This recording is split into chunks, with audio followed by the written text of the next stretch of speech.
तो भारत में 23 लाख संत हैं। 23 लाख इस देश में संत हैं। 23 लाख से भी जाती है, 23,80,000 और कुछ 100 में भी होंगे। ये सरकार के आंकड़े हैं। इतने साधु संत हैं, महात्मा हैं और 107 कोटि का भारत है। अगर ये कर लेते तो भारत में इतना भ्रष्टाचार, इतना अनाचार, इतनी व्यसन क्यों होती?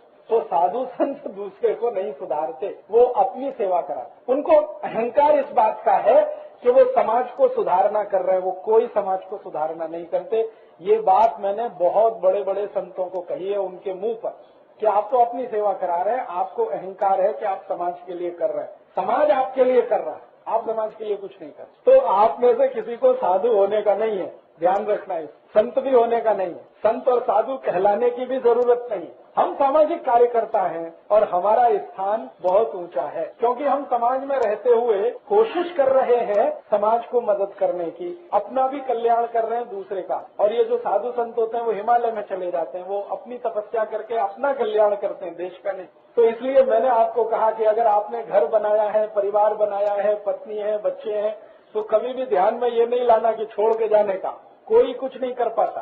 मैंने बड़े बड़े संतों को देखा है जिन्होंने घर छोड़ दिया, वो और परेशान है। हाँ, तो मैं कहता हूँ नहीं छोड़ते तो अच्छा था, क्योंकि इधर से भी गए उधर से भी गए, दोनों तरफ से गए। तो इसलिए मैं आपको ये कहता हूँ कि आपने घर बसाया, परिवार बसाया, घर संसार चलाते हैं, दुकान चलाते हैं, बिजनेस करते हैं, धंधा करते हैं, सर्विस करते हैं, खेती करते हैं, जो करते हैं वो ईमानदारी से करते करते ये करने का है।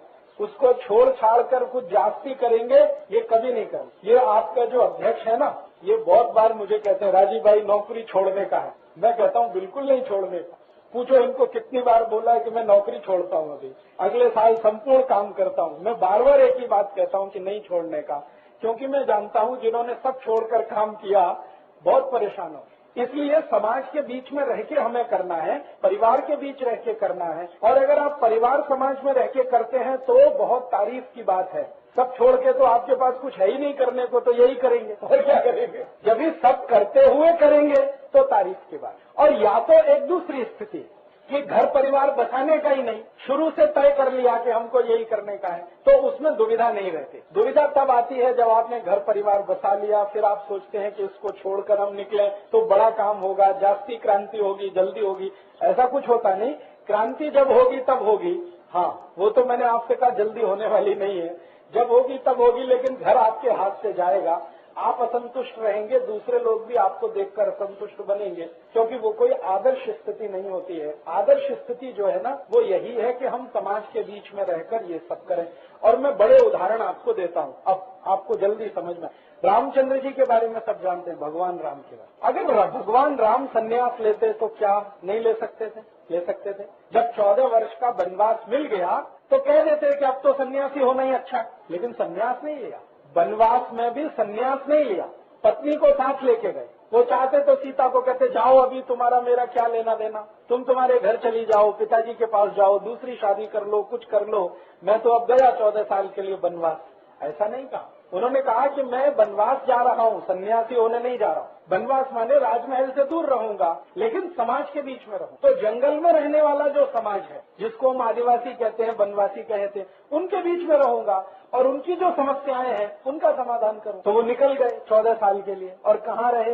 जंगलों में रहे। जंगलों में कहीं भी मिले तो साधु संतों को वंदन किया, प्रणाम किया, लेकिन कभी भी खुद साधु संत होना है ऐसा नहीं चाहिए। उनके गुरु थे वशिष्ठ और एक थे विश्वामित्र। दोनों ने बहुत समझाया, मेरे जैसे हो जाओ, माने गुरु हो जाओ। उन्होंने कहा कि आप अपनी जगह रहिए, मैं ऐसे ही रह के कुछ करूंगा। तो उन्होंने क्या किया, गांव गांव घूमे, वन वन गए, 14 साल घूमते रहे देश भर में। जहां जो समस्या मिली उसको समाज के लोगों की मदद से हल किया। कोई भी समस्या मिली, उस समस्या को हल करने के लिए अयोध्या से कुछ नहीं मंगाया, अपने राज्य से कुछ नहीं मंगाया, न सेना मंगाई, न पैसे मंगाए, न बंदूक मंगाई, न तीर कमान मंगाया। वो मंगाते तो कुछ भी आता। और कहानी तो ये है कि भरत सब कुछ लेके आए थे उनके लिए, तो भरत को वापस कर दिया कि लेके जाओ, ये सेना मुझे नहीं चाहिए, पैसा भी मुझे नहीं चाहिए, ये तुम्हारे राज्य का है, तुम लेके जाओ। मैं तो जिस समाज में हूँ इसी में रह के सब करने वाला। अगर पैसे की जरूरत पड़ेगी तो ये समाज मुझे देगा, सेना की जरूरत पड़ेगी तो ये समाज काम करेगा। मुझे अयोध्या की सेना से कुछ करने का नहीं है। ये बहुत बड़ी सीख है हमारे लिए। मतलब जहां हम हैं उसी समाज की मदद से हमें करना है। सेंट्रल गवर्नमेंट से कोई फंड आएगा, बंडा तात्या हमको कुछ पैसा भेजेंगे या सचिन शिंदे कहीं से फंड इकट्ठा करके भेजेंगे, तो ये होने वाला नहीं है। हाँ, आप हैं वहीं रहते हुए उनके बीच से संसाधन इकट्ठे करते हुए आपको काम करना। राम के जीवन से तो ये सीखने की आवश्यकता। उन्होंने तो पूरी जिंदगी गांव गांव वन वन घूम घूम के समस्याओं का और उस समय में समस्या सबसे बड़ी ये थी कि जो दुष्ट लोग थे, राक्षस प्रवृत्ति के, वो संत लोगों को परेशान करते थे। ये सबसे बड़ी समस्या थी।